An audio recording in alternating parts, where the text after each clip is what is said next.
আজকে আপনাদের মাঝে একটি নতুন রূপে ফিরে আসলাম আমরা একটি ভয়ঙ্কর ভৌতিক ঘটনা নিয়ে। প্রিয় লিসেনার্স, আজকের এই আয়োজনটি আমি আশা করি আপনাদের অনেকটা ভালো লাগবে। তাই অনুরোধ থাকবে যে আজকের এই ঘটনাটি কোনো রকম স্কিপ না করে পুরোটা শোনার জন্য। তো এই মুহূর্তে কোনো রকমের কথা না বাড়িয়েই আজকে আমরা চলে যাচ্ছি আমাদের সেই ভয়ানক মূল ঘটনাটিতে। ঘটনাটির উৎপত্তি 1980 সাল থেকে। ঘটনাটি শেয়ার করেছেন মোহাম্মদ আবির হোসেন ভাই। তিনি পেশায় একজন সাংবাদিক। ওনার এই ঘটনাটির ঘটনাস্থল হচ্ছে ঝালকাঠি জেলার নারিকেলতলা নামক একটি গ্রামে। ওই নারিকেলতলা গ্রামের পাশেই ছিল একটি ছোট গ্রাম, যেটিকে মানুষ গ্রাম বলতো না, তবে এটি একটি এলাকা বিশেষ যেটাকে মানুষ বলে থাকতো যে কাউখালী গ্রাম। ওই কাউখালী গ্রামের মধ্যে একটি কচা নদী নামক একটি মোহনা রয়েছে। ওই মোহনার মধ্যে এই ঘটনাটির উৎপত্তি। এখানে বিভিন্ন সময় বিভিন্ন মানুষের সঙ্গে ভয়ঙ্কর রহস্যময় গজার মাছ এবং লোহাকাঠ গাছের গুড়ি কেন্দ্রিক ঘটনা ঘটে গিয়েছে। রাজাপুর থানার পার্শ্ববর্তী গ্রাম যেটি কাউখালী, বিড়ালজুড়ি, আমরাচুরি, বোয়ালজন, গলারর্জন হাট, জগাইর হাট, এছাড়াও ওনাদের সুপ্তাগড়, নারকেলতলা, লেবুবনিয়া বাজার সহ সাতুরিয়া বড় খাল দিয়ে শিয়ালকাঠি হয়ে ডেকুটিয়া ফেরিঘাট হয়ে কচা নদীর বিস্তীর্ণ এলাকা জুড়ে এই রহস্যময় ভয়ঙ্কর গজার মাছটি এবং লোহাকাঠ গাছের গুড়িটি দেখেছে অনেক মানুষই। এদের চলার পথে নৌকা সরিয়ে দিয়ে তাদের পথ সুগম করে দেওয়ার কারণে ওখানে কোনো মাঝি বা কোনো মানুষের কোনো রকম ক্ষতি হতো না। তবে কিছু কিছু মানুষ লোভী যারা এদের পথ আটকানোর চেষ্টা করেছে, তাদের বড় রকমের কোনো সমস্যা হয়েছে এটি জানা যায়। প্রকারভেদে 1980 সাল থেকে 2005 সাল পর্যন্ত বিস্তীর্ণ এলাকায় এই ভয়ানক রহস্যময় গজার মাছ এবং লোহাকাঠ গাছের গুড়িটি নাকি লক্ষ্য করা গিয়েছে। এই দীর্ঘ সময় ধরে যুগের পর যুগ মানুষ এই রহস্যময় গজার মাছ এবং লোহাকাঠ গাছের গুড়িটির ভয়ানক সম্মুখীন হয়েছেন এবং বিপদগ্রস্ত পড়েছেন ওই এলাকার অনেক মানুষই, যাদের সাথে অনেক ভয়ানক কর্মকাণ্ডও ঘটে গিয়েছিল। আবির হোসেন ভাই ওই ভয়ঙ্কর গজার মাছ এবং লোহাকাঠ গাছের গুড়িটির ভয়াবহতা এবং এর ভয়ানক ঘটনাগুলো ওনার এলাকার অনেক মানুষের কাছ থেকেই তিনি শুনেছেন এবং এর ভয়াবহতা তিনি কতটা হয়েছিল সেটাও তিনি বুঝতে পেরেছেন। তিনি যেই মুরব্বীদের কাছ থেকে এই ঘটনাগুলো বেশি শুনতেন সেই মুরব্বীগুলো এখন আর বেঁচে নেই। তবে ওনার যে মা ছিলেন, বাবা ছিলেন এবং ওনার মামি, নানা নানি, ওদের কাছ থেকেও কিন্তু এরকম ঘটনা সচরাচর তিনি শুনেছেন। ওনাদের এলাকার একজন প্রবীণ মাঝি যার নাম আব্দুল কাদের, যাকে আবির হোসেন ভাই ওনাকে নানা হিসেবে সম্বোধন করতেন। তো ওনাদের বাড়ি থেকে আব্দুল কাদের যে বাড়িটা ছিলেন ওই বাড়িটার দূরত্ব ছিল প্রায় পায়ে হেঁটে গেলে 7-8 মিনিটের পথ। ওই নানার কাছ থেকেও কিন্তু তিনি এই ঘটনাটির ভয়াবহতা জানতে পেরেছিলেন। তবে তিনি আজ থেকে 12 বছর আগে একটি বার্ধক্যজনিত রোগের কারণে তিনি মারা গিয়েছেন। এই আব্দুল কাদের নানা তিনি একসময় ওই এলাকাতেই বিস্তীর্ণ এলাকা জুড়ে তিনি নৌকা চালিয়ে ওনার জীবিকা নির্বাহ করতেন। এই রহস্যময় গজার মাছ এবং লোহাকাঠ গাছের গুড়ি কেন্দ্রিক কাহিনীতে অনেকেই কিন্তু অনেক সমস্যা এবং ক্ষতিগ্রস্ত হয়েছেন। তাদের মধ্যে ওই আব্দুল কাদের নানাও ছিলেন কিন্তু একজন। উক্ত গজার মাছ এবং ওই লোহাকাঠ গাছের গুড়ি কেন্দ্রিক ঘটনা কিন্তু ঘটে গিয়েছিল একদিন আব্দুল কাদের নানার সঙ্গে। যেই ঘটনাটি কাদের নানার নিজ মুখে শুনেছেন ওই এনামুল হক আবির ভাই। আব্দুল কাদের নানা 1985 সালের দিকে বা এর আশেপাশে কোনো একটা সাল হবে, সম্ভবত আষাঢ় মাসে নৌকায় যাত্রী নিয়ে তিনি কাউখালী ঘাটের দিকে যেতেন। ফজরের আজানের সময় ওই নদীতে বাটার হওয়ার কারণে তিনি ওই সময় যে যারা যারা বাজার করতেন ওই কাউখালী বাজার থেকে তারা ওই সময় নৌকায় এসে বসে থাকতেন। তারা আগের দিন বলে রাখতেন কাদের নানাকে যে আমি কালকে বাজারে যাব, কাল সকালবেলা আমার জন্য একটা সিট রেখো যে আমি যাতে বসতে পারি, আমাকে কালকে বাজারে যেতে হবে। এই বলে কাদের নানার কাছ থেকে একটা কন্ট্যাক্ট করে নিতেন যে কালকে ওনার জন্য জায়গা রাখতে হবে নৌকাতে সকালবেলা। আর কাদের নানা আগের দিনে সবাইকে বলে রাখতেন যে ওনাদের নির্ধারিত যে জায়গাগুলো রয়েছে ওই জায়গাতে তারা এসে যাতে অপেক্ষা করে। আবার ওই কাদের নানাই কী করতেন যে ওনাদেরকে সময় মতো সবাইকে নৌকাতে করে নিতেন এবং ওই বাটার সময় কাউখালী বড় হাটের উদ্দেশ্যে সবাইকে নিয়ে তিনি রওনা হয়ে যেতেন। এইভাবে মোটামুটি তার ভালোই কেটে যাচ্ছিল দিনকাল। 1985 সালের আষাঢ় মাসের কোনো এক সোমবার দিন কাউখালী বড়বাজারে বাজার ছিল। তো তিনিও ফজরের আজানের আগে ঘর থেকে বের হয়ে যান কাউখালী বড়বাজারের উদ্দেশ্যে। তখন রাত আনুমানিক 3টা কি 4টা হবে। তখন আব্দুল কাদের নানা তিনি হারিকেন জানিয়ে তিনি নৌকা বাইতে শুরু করেন। খানিকক্ষণ নৌকা চালানোর পর তিনি লক্ষ্য করতে পারেন যে নিচে কিছু একটা শক্ত জিনিসের মধ্যে ওনার নৌকাটা আটকে গিয়েছে। তো যখনই তিনি ওই শক্ত জিনিসটাকে ওনার হাতে থাকা বইটাটা দিয়ে তিনি ছুটাতে যাবেন, তখন হাতে হারিকেন জ্বালিয়ে নিয়ে তিনি ওইখানে দেখার চেষ্টা করেন। তখন তিনি দেখতে পারলেন যে পানির নিচে একটা বড় গাছের গুঁড়ির নিচে, মানে নৌকার নিচে একটা গাছের গুঁড়িতে নৌকাটা আটকা পড়ে গিয়েছে। যেই তিনি গাছের গুঁড়িটাকে তিনি হাত দিয়ে সরিয়ে দিতে যান, সাথে সাথে ওনার হাত যেন ওই গাছের সঙ্গে আটকে যায়। তার পুরো শরীর যেমন আস্তে আস্তে অবশ হয়ে যেতে থাকে। তার আঙ্গুলের পরে যেমন কবজির পরে যেমন কনির পর থেকে সারা শরীর যেমন এরকম অবশ হয়ে যাচ্ছিল। আস্তে আস্তে তার সারা শরীর যেমন এরকমটা অবশ হয়ে যাচ্ছিল সে অনুভব করতে পারে। হাত থেকে শুরু করে আস্তে আস্তে উপরের দিকে উঠছে। আর এই অবস্থায় তার মনে হচ্ছিল যে তাকে এবং তার নৌকাকে কোনো এক পানির নিচে অদৃশ্য একটা শক্তি তাকে টেনে নিয়ে যাচ্ছে। এমন সময় উনি অনেক জোরে আল্লাহু আকবার বলে চিৎকার দিতে থাকেন তিনি। আর তখনই জোরাজুরি করার এক পর্যায়ে তিনি ওনার হাতটাকে কোনোভাবে ছুটাতে সক্ষম হন।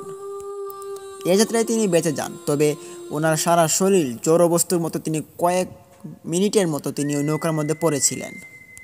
এর মধ্যে কিছুক্ষণের ভিতরেই উনি এই ভয় এবং ওনার আতঙ্কের কারণে তিনি ওই নৌকার মধ্যে জ্ঞান হারিয়ে ফেলেছেন। এর কিছুক্ষণ পরেই একটা বৃষ্টির ঝাপসা এলো। ওই ঝাপসাতেই আব্দুল কাদের নানার জ্ঞানটা আবার ফিরে আসলো। তখন আব্দুল নানার এতটা ভয় পেয়েছিল যার কারণে তিনি বেশ কয়েকদিন অসুস্থও ছিলেন।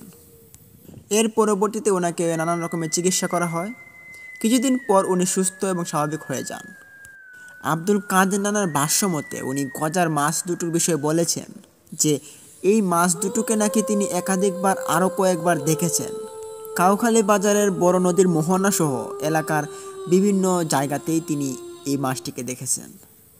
আর ওই গজার মাছের মাথায় নাকি সিঁদুরের মতো লাল স্পষ্ট একটা টান দেখা যায়।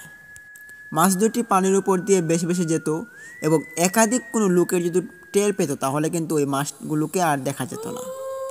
আর মাছ দুটির চোখ এতটা লাল ছিল যেমন মনে হচ্ছে যে ওই চোখ দুটো থেকে আগুন জ্বলছে, এমন একটা অবস্থা। এমন ভয়ঙ্কর অবস্থা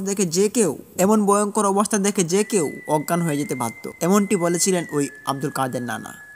তিনিও বলেছিলেন যে উক্ত কাঠের গুঁড়ি এবং ওই গজার মাছের সঙ্গে কোনো একটা সম্পর্ক রয়েছে, কারণ শুধু জোয়ারের সময় ওই বড় নদীর মোহনা থেকে ওই দুটো মাছ এবং ওই গাছের টুমগুলো জোয়ারের সময় বেশি আসতো। এগুলো উঠে আসতো, শুধু উঠে আসাতে সীমাবদ্ধ ছিল না, এগুলো পুরো এলাকা জুড়ে তারা বিস্তৃত বজায় রেখেছিল। তবে সাধারণতভাবে ওই গজার মাছ দুটি কোনো মানুষের কোনো ক্ষতি করতো না, বাট ওদের চলার পথে যদি কেউ বাধা সৃষ্টি করতো বা ওদের চলার পথে যদি কেউ প্রতিবন্ধকতা সৃষ্টি করতো তাহলে তাদের কোনো সমস্যা হতো বলে এটা জানা গিয়েছে। এই গজার মাছের বিষয়ে এনামুল হক আবির ভাই তিনি ওনার মায়ের মুখ থেকেও শুনেছেন। তিনি বলেছিলেন 1995 সালের বৈশাখ মাসের দিকে নদী খাল বিলে জুবা চলে। জুবা মানে হচ্ছে যে খাল বিল পুকুর এবং নানান ধরনের যে ছোট ছোট খাতগুলো ছিল, পানির উৎসগুলো ছিল, ওইগুলো একবারে পরিপূর্ণ হয়ে যেত। এটাকে স্থানীয় ভাষায় জুবা বলা হয়ে থাকে। তো এমন একটা দিনে যে ওনাদের বাড়ির সামনের খাল থেকে বড় পুকুরের মধ্যে পোনা সহ বড় দুইটি গজার মাছ নাকি ওইখানে ঢুকে পড়ে। এইটা দেখে ফেলে ওনাদের বাসায় কাজ করতো পাশের গ্রামের সেলিম নামক এক ভদ্রলোক। তো ওই সেলিম হোসেনকে সবাই মামা বলেন ডাকতেন। তখন এনামুল হোসেন আবির ভাইয়ের মামা, ওনার নাম হচ্ছে নৌশেদ আলী। তো তাকে ডাকে ওই সেলিম, ডেকে বলে যে মামা তাড়াতাড়ি আসেন, এই পুকুরের মধ্যে দুইটি বড় বড় গজার মাছ ঢুকে পড়েছে, আসেন মাছগুলো ধরি, অনেক বড় বড় মাছ। তখন এনামুল হোসেন আবিরের মামা এবং ওই সেলিম মামা তারা দুইজন এবং আরও দুইজন মিলে 4-5 জন মিলে ওই পুকুরের চারকানি দিয়ে বড় রকমের একটা জাল তারা ফিট করে দেয়, যাতে মাছগুলো যাতে আর বাইরে যাতে বের হতে না পারে। তখন বাটা শুরু হয়। বাটা চলে যাওয়ার পর যখন পানি কমে গেল তখন যে জাল ছিল ওই জালগুলো দিয়ে দুই পাশ দিয়ে মাছ খেওয়ানো হচ্ছিল, মাছ ধরা হচ্ছিল আর কি। তখন হঠাৎই একটি ভয়ানক এবং অদ্ভুত একটি ঘটনা ঘটে। এক এক করে পাশে একটি ছিল বাগান। ওই বাগানটা প্রায় 30 থেকে 30-40 হাত চওড়া ছিল। এক এক করে ওই দুইটা গজার মাছ সকলের সামনে ওই 30-40 হাত চওড়া একটা বাগানের উপর দিয়ে তারা লাফ দিয়ে চলে গেল ওই নদীতে। বিশাল দানব আকৃতির ওই বড় বড় দুইটা গজার মাছ কম করে হলেও নাকি 10 ফুট করে তো হবেই, মানে 10 ফুটের বেশি হবে, কম হবে না। গজার মাছ দুটোর এরকম সাইজ দেখে তারা বুঝতে পারেন যে এটা সেই গজার মাছ, যেটার গল্প তারা প্রায় সময় শুনে থাকেন যে এই গজার মাছগুলো এরকম অবস্থায় পরিলক্ষিত হয়, এবং যেটা তারা এই মাছগুলোকে সাধারণত মাছ বলে তারা ধরতে এসেছিল। তখন এই ঘটনা দেখে ওইখানে থাকা লোকজন সবাই হতবাক। তারা সবাই বলতে থাকে যে এটা তো কোনো স্বাভাবিক মাছ নয়, আর যেহেতু একটা গজার মাছ তো এত বড় তো হওয়ার কথা না। তারপরেও ওই যে 30-40 ফিট একটা বাগান, ওই বাগানটা যে লাফ দিয়ে পার হয়ে গেল, এটা তো কোনো মানে হয় না। কোনো মাছের পক্ষে কিন্তু এটা সম্ভব না যে এই এত বড় একটা জায়গা পার হয়ে যাওয়াটা, এটা তো হতেই পারে না। সবচাইতে আশ্চর্যজনক যে সত্যটা হলো যে মাছের সঙ্গে যে পোনাগুলো ঢুকেছিল ওই পুকুরের ভিতরে, ওই মাছগুলো চলে যাওয়ার পর যে পানিগুলো শুকিয়ে গিয়েছিল, তারপর কিন্তু একটা পোনাও দেখা গিয়েছিল না ওই পুকুরের মধ্যে। ওই মাছগুলোর একটা পোনাও ছিল না। তখন জাল টানার পর জালও কিন্তু ওই পোনাগুলো বাজেনি। তখন তারা বুঝতে পারেন যে কি বড় ধরনের একটা ভুল তারা করতে যাচ্ছিলেন। যদি কোনো কারণে এই বড় দুটো মাছগুলোর কোনো ক্ষতি হতো, তাহলে এই ক্ষতির মাসুলটা কিন্তু তারা নিজেরাই পড়তো না, এই ক্ষতিটা কিন্তু পুরো গ্রামের মধ্যে হয়ে যেত। পরে এলাকার যে জাফরাবাদক নামক একজন প্রখ্যাত আলেম আব্দুল হাই মৌলানার কাছে যখন এই ঘটনাটি পুরোটা খুলে বলা হয়, সব কিছু শুনে বোঝার পর তিনি বললেন যে এখন আর কোনো সমস্যা নেই, তোমরা সবাই ভয়মুক্ত। তবে যদি কোনো রকমের আঘাত বা কোনো রকম তাদেরকে ধরা হতো, তাহলে কোনো রকম বড় রকমের বিপদ কিন্তু ওই এলাকার মানুষকে ফেস করতে হতো। তো ওই হুজুর তখন মানুষকে জানান যে অনেক আগে নাকি ওই কাউখালী পুকুরের যে একটি খাল ছিল সাইডে, ওই খাল থেকে বড় রকমের 2টি গজার মাছ এবং লোহা কাঠ গাছের গুড়ি নাকি এখানে উঠে আসতো এবং বিস্তীর্ণ এলাকা জুড়ে এগুলো চলাফেরা করত, যেটা উনি নাকি অনেকজন মানুষের কাছ থেকে শুনেছেন। এবং এই কাহিনীর সমস্যাটার জন্য ওনার কাছে অনেক মানুষই কিন্তু এসেছিলেন। তো ওই সময় কিন্তু হুজুর জানান যে একটানা যদি 12 বছর কোনো গাছ বা মাছ যদি কোনো মানুষের সংস্পর্শে যদি না আসে, তাহলে নাকি তারা দেওয়ারি হয়ে যায়। তার মানে হচ্ছে পানির নিচে যারা যারা বসবাস করে, দেউরা, তখন তাদেরকে আয়ত্ত করে নেয়। তখন যদি কেউ তাকে ধরে বা ওদের কোনো ক্ষতি করার চেষ্টা করে, তখন তাদেরও ক্ষতি হয়, বিশেষ করে যারা তাদেরকে ধরবে। এই গজার মাছ সম্পর্কে আরও একটি বিষয় জানা যায়। ওই এনামুল হক আবির ভাইয়ের বাড়ির পাশে আক্কাব খলিফা নামক একজন লোক ছিলেন। তার মায়ের নাম ছিল সমীরন বিবি। তিনি কাপড় দিয়ে ছাপি বানিয়ে ওই পানিতে রেখে দিয়েছিলেন কুড়া দিয়ে। ছাপি হলো মাছ ধরার একটি জিনিস বিশেষ, যেটার ভিতরে যদি খাবার দিয়ে পানিতে রাখা হয়, তাহলে অনেকক্ষণ পর যদি ওইটা তোলা হয়, তাহলে নাকি অনেক মাছ ওইখানে পাওয়া যায়। তিনিও ঠিক তেমনটি করেছিলেন। একদিন তিনি ওই ছাপিটি তোলার সময় তিনি একটি গজার মাছের বাচ্চা পেয়েছিলেন ওইখানে। সেটি রান্না করে খাওয়ার পর তিনি উন্মাদ হয়ে গিয়েছিলেন। কোনো চিকিৎসায় আর ওই সমীরন বিবির কোনো কাজে আসছিল না। তারপর তিনি আর ভালো হন নাই। তো ওই এনামুল হক ভাইয়ের যে মামি ছিলেন, ওই মামির বাড়ি ছিল ওই এলাকার একেবারে সাইডে, গোয়াপুর নামক একটি অঞ্চলে তাদের বাড়ি ছিল। তো যিনি গত 2020 সালে কোনো এক বার্ধক্যজনিত রোগের কারণে তিনি মৃত্যুবরণ করেন। তো ওই মামির মুখ থেকে তিনি শুনেছিলেন ওই গজার মাছ কেন্দ্রিক এবং ওই লোহাকাঠ গাছ কেন্দ্রিক একটি লোমহর্ষক ভয়ানক ঘটনা।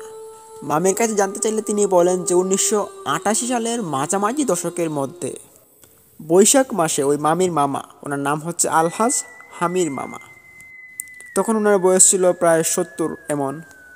তো মামির ছোটো ভাই মুনতাজ, তার বয়স ছিল তখন 40, এবং সাথে আরও কয়েকজন বয়সী লোকজন মিলে তারা কাউখালী নৌকা ঘাটে, ওই ঘাটটিতে তারা গিয়েছিলেন।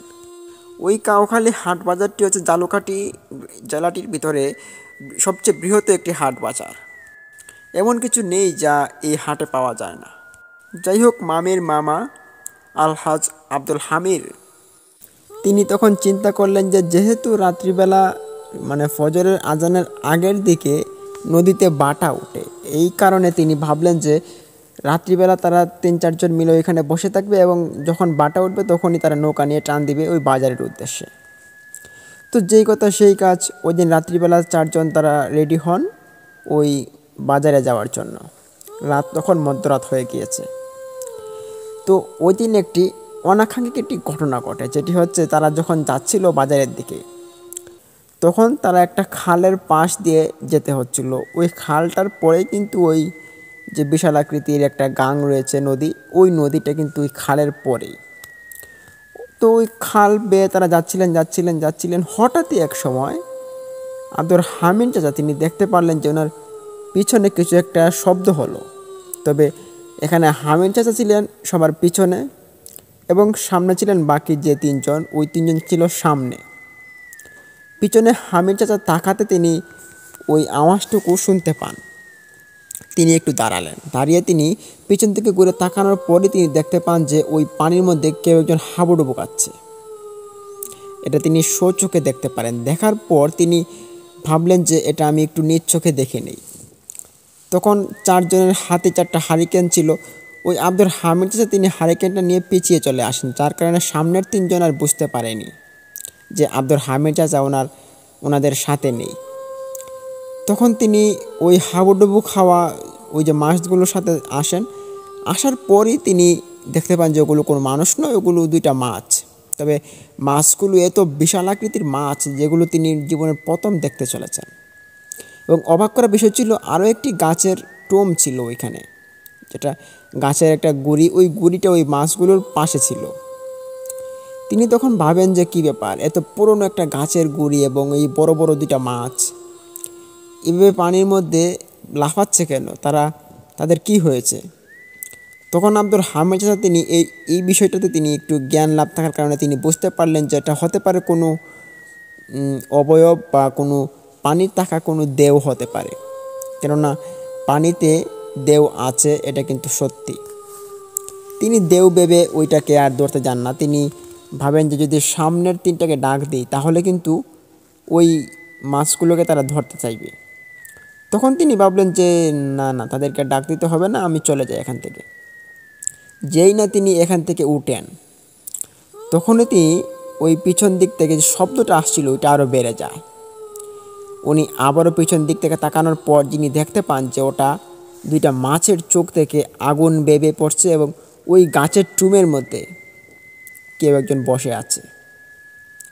তিনি এটা দেখতে পান নিজ চোখে। দেখার পরই তিনি ওইখান থেকে এক দৌড় দিয়ে তারা 3 জনের কাছে চলে যান। গিয়ে তিনি তখন সত্যি বলে দেন যে ওখানে কিছু একটা অশরীরী বসে আছে। তখন তিনি একটা বড় রকমের ভুল করে ফেলেন, যেটা হচ্ছে উনি যখন 3 জনের কাছে গিয়ে বলে দেন তখন ওই 3 জন মিলে হাতে লাঠি নিয়ে ওইখানে চলে আসে। তারা ভাবলো যে কেউ হোক এটাকে আজকে মেরে ছাড়বো। তখন তারা যেটা করে আর কি, তারা 3-4 জন হাতে লাঠি নিয়ে, তবে ওই চাচা কিন্তু হাতে লাঠি নেননি, তারা 3 জন হাতে লাঠি নিল। তারা 3 জন ছিল একটু ইয়ং বয়সের, 30-35 বছর বয়সের ছিল। ওই 3 জন মিলে কি করলো, ওই লাঠি নিয়ে ওইখানে চলে যায়। তখন উনি দূর থেকে দাঁড়িয়ে দেখছিলেন যে আব্দুল হামিদ চাচা যখনই তারা 3 জন ওই লাঠিটা দিয়ে ওইটার উপর আঘাত করবে তখন তারা হাতের শক্তিটা হারিয়ে ফেলে। তাদের হাত আর এগোচ্ছিল না। এই দেখে আব্দুল হামিদ চাচা দৌড় দিয়ে তাদের কাছে গেলেন। গিয়ে দেখতে পান যে মাছগুলো ঠিকই নাড়াচাড়া করছে এবং তাদের হাতে হারিকেন, হাতটা শক্ত হয়ে আছে এবং যে হাত দিয়ে আঘাত করার চেষ্টা করেছিল ওই হাত কোনোভাবেই লড়ছে না। এই দেখে এখানে তারা খুব ভয়ে কান্না করা শুরু করে দিল 3 জন। এদিকে আব্দুল হামিদ চাচা তিনি পড়ে গেলেন একটা মহামুসিবতে। তিনি ভাবতে লাগেন যে এখন কী করবেন, কিন্তু কোনো উপায় না পেয়ে তিনি ভাবলেন যে তারা 3 জনকে এখন ইতিমধ্যেই বাড়িতে নিয়ে যেতে হবে। তখন তিনি ওই 3 জনকে নিয়ে বাড়িতে যাওয়ার উদ্দেশ্যে তারা রওনা দিল, কিন্তু ওইখান থেকে ফিরিয়ে আনাটা খুব কষ্ট হচ্ছিল। যেমনটা আব্দুল হামিদ চাচা যখন 3 জনকে টানছিলেন তখন ওই দিকে না আসে ওই খালের দিকে তারা যাওয়া শুরু করলো। মানে তারা 3 জনকে ওই পানি থেকে কেউ একজন অশরীরীভাবে খুব জোরে টান শুরু করে দিল। এটা তিনি আব্দুল হামিদ চাচা তিনি দেখতে পান এবং দেখার পরপরই তিনি জোরে আল্লাহু আকবর বলে তিনি তাদেরকে আবারও টান শুরু করেন। তবে এক পর্যায়ে ওই 3 জনের যে হাতের টানগুলো ছিল ওইটা একটু হালকা হয়, তখন তিনি আরও একটু জোরে টান দিয়ে ওদেরকে ওইখান থেকে নিয়ে চলে আসে। আনার পর একটা নীরব আশ্রয়ে বসেন তারা। বসার পর দেখতে পান যে ওই 3 জনের হাত সোজা হয়ে আছে, কেউ হাত নাড়াতে পারছে না, এই অবস্থা। তখন হামিদ চাচা তিনি তাদেরকে বকতে লাগলেন, বললেন যে তোমাদেরকে না করেছিলাম এখানে না যাওয়ার জন্য, আমারই ভুল হয়েছে, আমি যদি তোমাদেরকে না বলতাম আজকে তোমাদের এই দিনটা দেখতে হতো না। তখন আর কি করার, তখন তাদেরকে নিয়ে বাড়িতে যেতে হবে। তবে এই দিনটা ছিল তাদের জন্য একটু অন্যরকম, কেননা এখানে যে 2 জনকে তারা নিয়ে এসেছিল তাদের ব্যবসা ছিল, যে ব্যবসায়ের কাঁচামালগুলো তারা ওই বড় বাজার থেকে তারা নিয়ে আসতেন। তো ওই বাজারেও আর যাওয়া হবে না, আর তাদের ব্যবসাটাও হবে না, এই বলে তারা ক্ষান্ত দেন যে এখানে আজকে আর ব্যবসা করতে হবে না। তো এইভাবে তারা বাড়িতে ফিরে আসেন। বাড়িতে ফিরে আসার পর দেখতে পারেন যে তাদের স্ত্রীরা দেখতে পান, বাড়ির লোকজন দেখার পর জিজ্ঞেস করা হলে বলে যে এরকম এরকম অবস্থা। তখন ডাক্তারের কাছে নিয়ে যাওয়া হয় পরদিন, কিন্তু ফলপ্রসূ কোনো লাভ হয়নি। তাদের যে হাত, ওই হাতগুলো একবারে অবশ হয়ে গিয়েছে। তখন দৌড়াদৌড়ি করতে করতে 1-1.5 বছর পর প্রায় একটা ভালো কবিরাজের দেখা পেয়ে ওই 3 জনের হাত ঠিকঠাক হয়, একবারে পুরোপুরি ভালো হয়ে পড়ে। তো এরকম ঘটনা কিন্তু আরও অনেক মানুষের সঙ্গেই ঘটে গিয়েছে, যে এই পানির নিচে দেও নিয়ে। পানির নিচে দেও আছে এটা কিন্তু সত্যি, তবে এটা যে দেখেছে সে এটার গভীরতা এবং ভয়াবহতা অনুভব করতে পারবে। প্রিয় লিসেনার্স, এই ছিল আমাদের প্রথম ঘটনা। এখন আমরা চলে যাচ্ছি আমাদের দ্বিতীয় ঘটনা, ব্ল্যাক ম্যাজিকের ঘটনায়, যেটি একটি ভয়াবহ কালো জাদুর রূপ নিতে চলেছে। প্রিয় লিসেনার্স, ইতিমধ্যেই একটি কথা আপনাদের মাঝেও বলতে চাইব যে প্রথম ঘটনাটি কেমন লেগেছে। যদি ভালো লেগে থাকে তাহলে ভিডিওতে লাইক দিন, কমেন্ট করুন এবং শেয়ার করে বন্ধুবান্ধবদের মাঝে আজকের এই নতুন এপিসোডটি সবার কাছে শেয়ার করে জানিয়ে দিন। এবং অবশ্যই আমাদের সেই ইউটিউব চ্যানেলটিকে সাবস্ক্রাইব করুন, পাশে থাকা বেল আইকনটি অন করে রাখুন, যাতে আমরা ভিডিওগুলো আপলোড করার সাথে সাথে আপনারা নোটিফিকেশন পেয়ে যান। তো এই মুহূর্তে আর দেরি না করে আমরা যাচ্ছি আজকের দ্বিতীয় ঘটনাটিতে। আজকের যে দ্বিতীয় ঘটনাটি, সেই ঘটনাটি খুব ইন্টারেস্টিংভাবে আপনাদের মাঝে উপস্থাপন করার চেষ্টা করছি, এবং এই ঘটনাটি একটা ইন্টারেস্টিংয়ের রূপ নিতে চলেছে, যার কারণ হচ্ছে এটি একটি কালো জাদুর ঘটনা। এই ঘটনাটি ঘটে যায় ময়মনসিংহ জেলার একটি গ্রামে, যে গ্রামের নাম মোহনাপুর। ওই মোহনাপুর গ্রামের মধ্যে শোনা যেত আগে অনেক মানুষের কালো জাদুর ঘটনা, এবং এখানে অনেক ব্ল্যাক ম্যাজিকের ঘটনা দিয়ে মানুষ অত্যাচারিত এবং নিপীড়িত অনেকভাবেই কিন্তু মানুষের সাথে অন্যায় অত্যাচার করা হতো। হ্যাঁ, এটি হচ্ছে আজকের এপিসোড।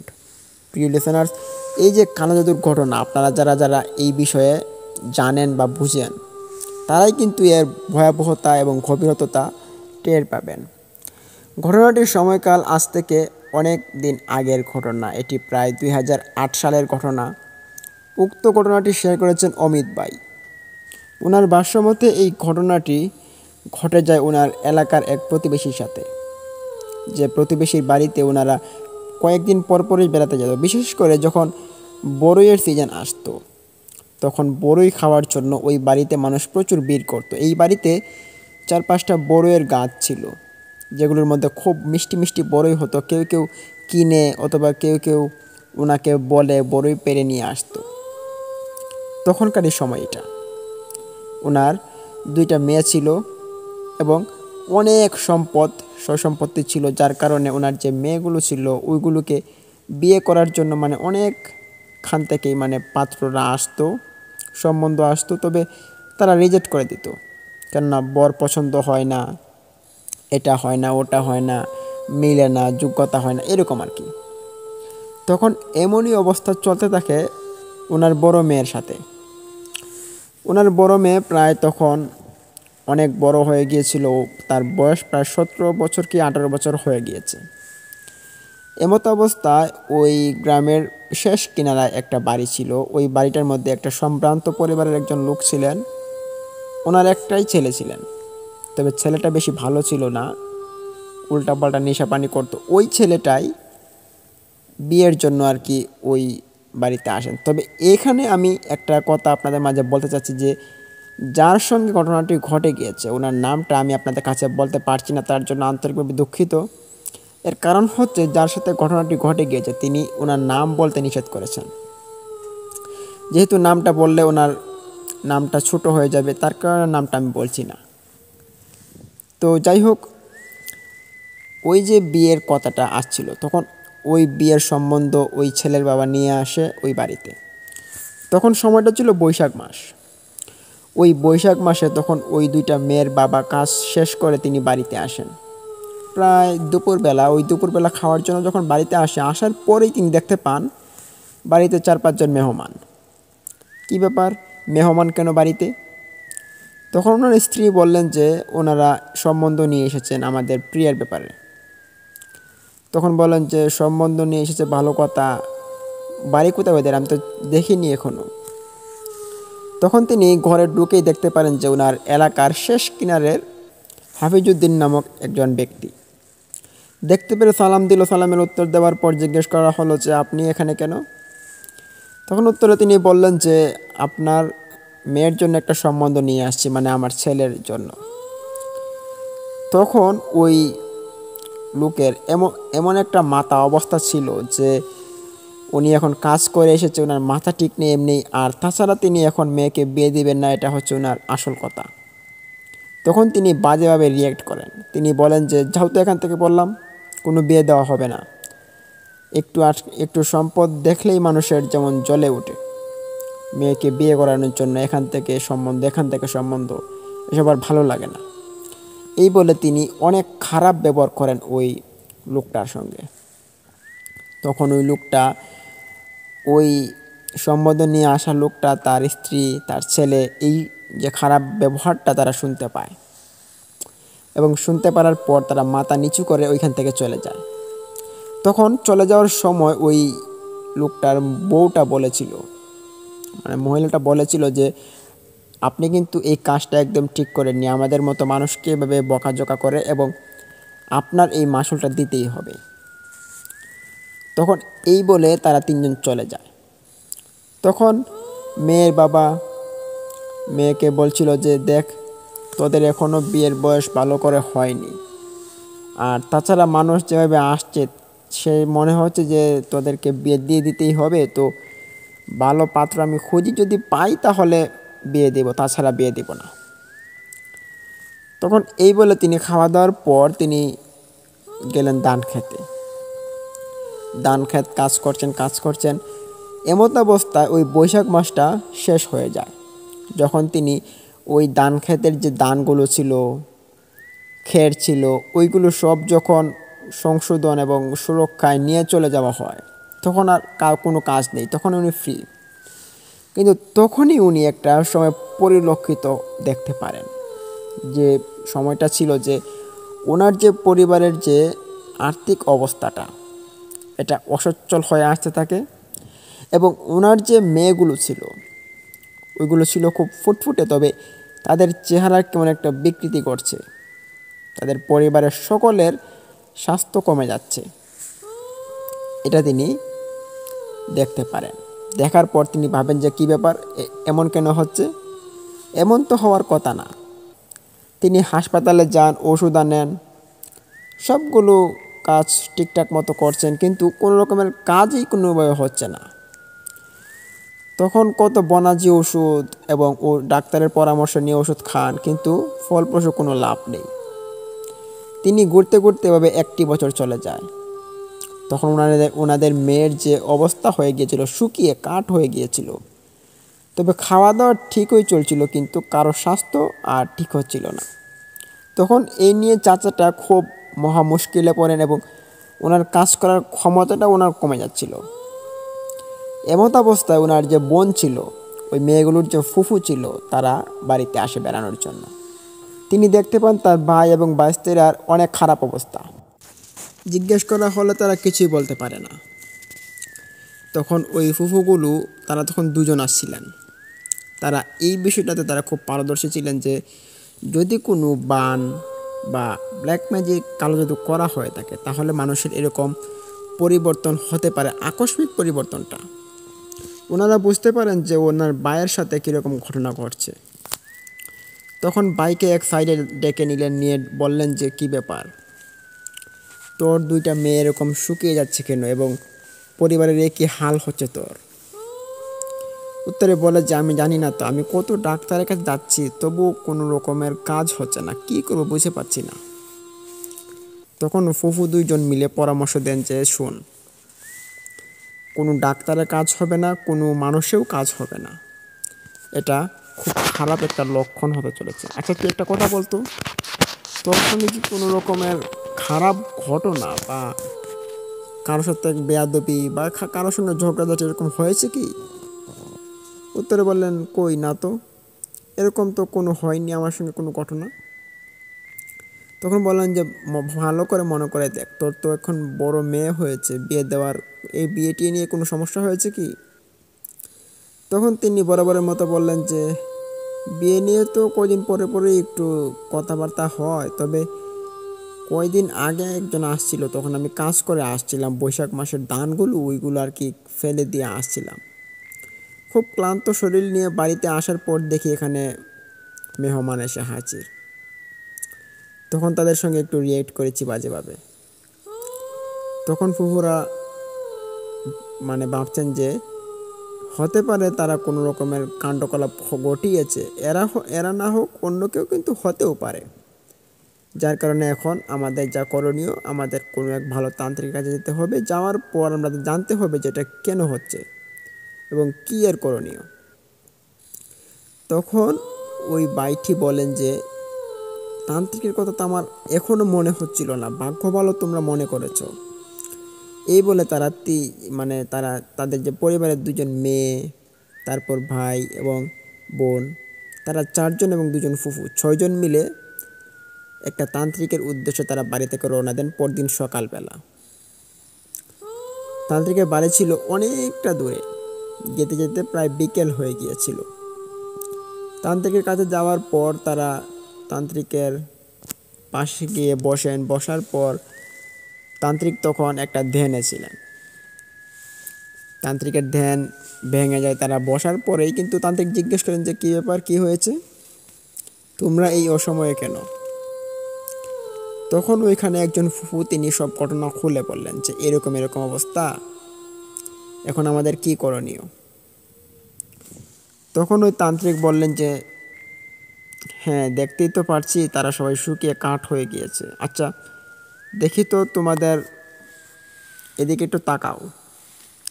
তখন 2টা মেয়েকে যখন তান্ত্রিকের দিকে তাকানো হলো, তাকানোর পরেই তান্ত্রিক বলে উঠল যে সর্বনাশ, এতটা কাল নেমে আসছে তোর 2টা মেয়ের দিকে।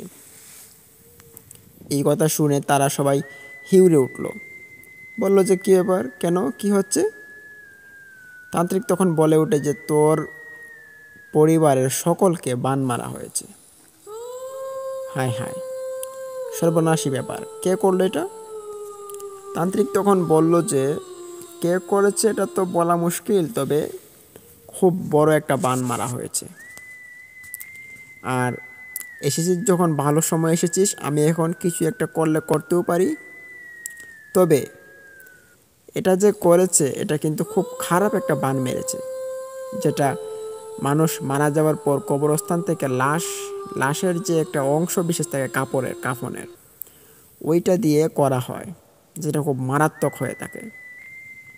তান্ত্রিকের এমন কথাবার্তা শুনে সবাই আতঙ্ক হয়, কিন্তু ততক্ষণও কোনো লাভ নেই, সবাই যে মৃত্যুর পথে এগিয়ে যাচ্ছে।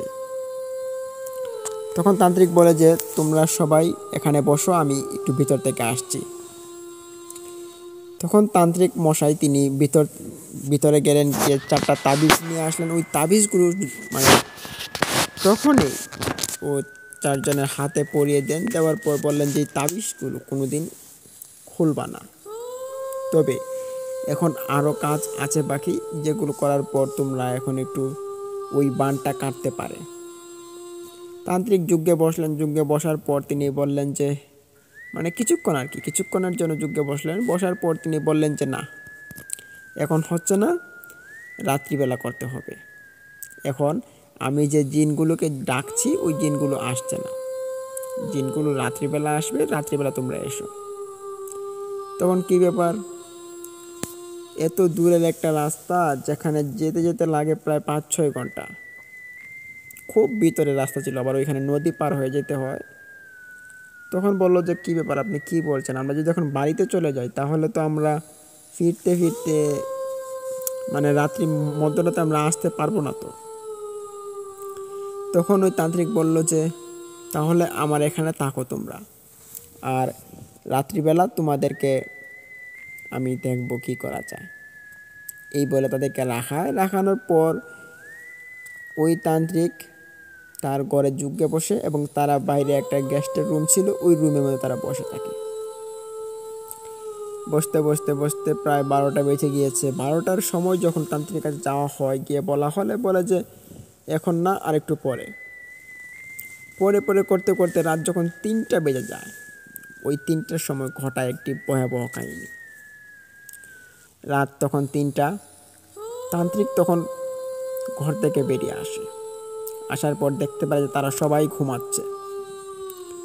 একটা জোরে ডাক দিল, এক ডাক শুনে সবাই চকমকিয়ে উঠে পড়লো। ওঠার পর সবাই তান্ত্রিককে সালাম দিল। দেওয়ার পর তান্ত্রিক বলল যে তাড়াতাড়ি এসো, তাড়াতাড়ি। তখন 4জন মিলে ওই তান্ত্রিকের পিছন পিছন চলে যায়, আর 2জন ফুফু ওইখানে ছিল। দেন তারা কিছু কথা বলছিল না, তবে এখানে একটা গড়বড় হচ্ছিল। গড়বড়টা ছিল ওই তান্ত্রিক 4জনের হাত চেক করলেন। হাত চেক করার পর সবাইকে বললেন যে সবার চোখের 1 ফোঁটা করে পানি লাগবে এবং সবাই যে কোনো একটা উপায়ে কান্না করেন এবং 1 ফোঁটা করে সবাই পানি দেন ওই তান্ত্রিকের হাতে। এবং ওই তান্ত্রিকেই কিন্তু ওই চোখের পানিগুলো দিয়ে করে আরেকটা কুফরি, যে কুফরিটা করার পর তারা ভালো হয়ে যায়। তখন অনেকক্ষণ ধরে এইটা চলাকালীন সময় যাচ্ছিল। হঠাৎ করে তাদের মনে হলো যে 4জনের সঙ্গে এই কুফরিটা ঘটে গিয়েছিল, ওই 4জনের মনে হলো যে তাদের শরীর থেকে কিছু একটা বেরিয়ে গিয়েছে। তখন তারা 4জন মানে সেন্সলেস হয়ে পড়ে ওইখানে, এবং ওই 2জন ফুফু দেখতে পারে। দৌড় দিয়ে আসার পর তান্ত্রিক বলল যে ধরবে না, কেউ ধরবে না। বলে ঠিক আছে, ধরবো না। তবে তারা দাঁড়িয়ে থাকে। তান্ত্রিক যজ্ঞ শেষ করার পর তাদের জ্ঞান ফেরানো হলো। জ্ঞান ফেরানোর পরেই তারা দেখতে পারে যে নতুন একটা পৃথিবীতে যেমন তারা এসেছে। আসার পর ওই ফুফুকে দেখার পরেই কিন্তু ফুফুকে বলেন, আমরা কোথায়, কি ব্যাপার, তোমরা কি জ্ঞান হারানোর সঙ্গে সঙ্গে স্মৃতিও হারিয়ে ফেলেছ? কিন্তু তখন না, তারা বুঝতে পারে যে তারা তান্ত্রিকের কাছে আসছিল, তবে অজ্ঞান হয়ে যাওয়ার কারণে তারা একটু আউট হয়ে যায় আর কি। তখন ওইখানে ওই তান্ত্রিক কিছু মন্ত্র পড়ে দিলেন এবং কিছু তাবিজ দিলেন, আরও ওইগুলো তারা পড়লেন। পড়ার পর তান্ত্রিক বলল যে এখন তোমরা স্বাধীন, তোমাদের আর কোনো ক্ষতি হবে না, তোমরা এখন শরীর স্বাস্থ্য ঠিক হয়ে যাবে। তখন ঘটনা কিন্তু এখানেই শেষ হয়ে গেলে পারত, কিন্তু না, ঘটনা যে আরও অনেক ঘটার বাকি, সেটা শুনতে থাকুন, বুঝতে পারবেন। ওই দিন যখন তারা বাড়িতে চলে আসে, আসার পর তারা দেখতে পারে যে তারা ওই দিন থেকে কিন্তু 1টা মাস যাবৎ তাদের শরীরের যে পরিবর্তনটা আকস্মিকভাবে তার এটা ভালো হচ্ছে, আগের মতো হচ্ছে। এটা দেখতে পেরে সবাই খুশি। এভাবে চলতে চলতে যখন 1 মাস, 1.5 মাস, 2 মাস চলে যায়, 2 মাস পর তারা ভাবে যে কে করলো এই কাজটা। যেহেতু এই তান্ত্রিক বাবা খুব ভালো একজন কবিরাজ, তিনি হয়তো এই সন্ধান দিতে পারবেন যে কে এরকম কাজটা করেছিল। তখন ওই তান্ত্রিকের নিকট আবারও যাবেন বলে তারা সিদ্ধান্ত নেন। তো ওই দিন গিয়েছিল বিকেলবেলা, যেতে যেতে প্রায় রাত হয়ে গিয়েছিল। যেহেতু ওই রাত্রিবেলা তিনি যজ্ঞে বসেন আর কি। রাত্রিবেলা গেলেন, গিয়ে তান্ত্রিককে ডাকলেন। ডাকার পর তান্ত্রিক খোলার পর দেখতে পারেন যে এরা আবারও আসছে আজকে। কী ব্যাপার, কী হয়েছে? আজকে কোনো সমস্যা হলো নাকি? না, আজকে কোনো সমস্যা হয়নি, তবে আজকে একটা সমস্যার সমাধান আপনার কাছ থেকে আমরা জানতে এসেছি। কী ব্যাপার, কী সমস্যার সমাধান? তখন তারা তান্ত্রিককে খুলে বলল যে দেখুন, আপনি তো আমাদেরকে এই কালো জাদু বানটা থেকে আমাদেরকে মুক্ত করেছেন, তো আপনি হয়তো বলতে পারবেন যে আমাদেরকে কে এরকম জাদুটা করেছিল।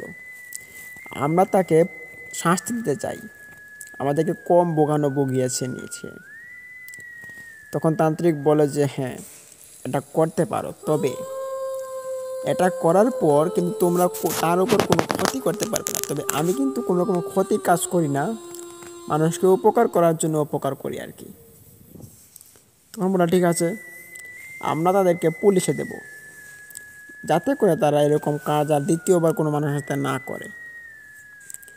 তখন তান্ত্রিক বলল 2 দিন পরে আসো তোমরা। 2 দিন পরে যখন আবারও যাওয়া হয় তান্ত্রিকের বাসাতে, যাওয়ার পর তান্ত্রিক তাদের হাতে একটা পানির বোতল দেন।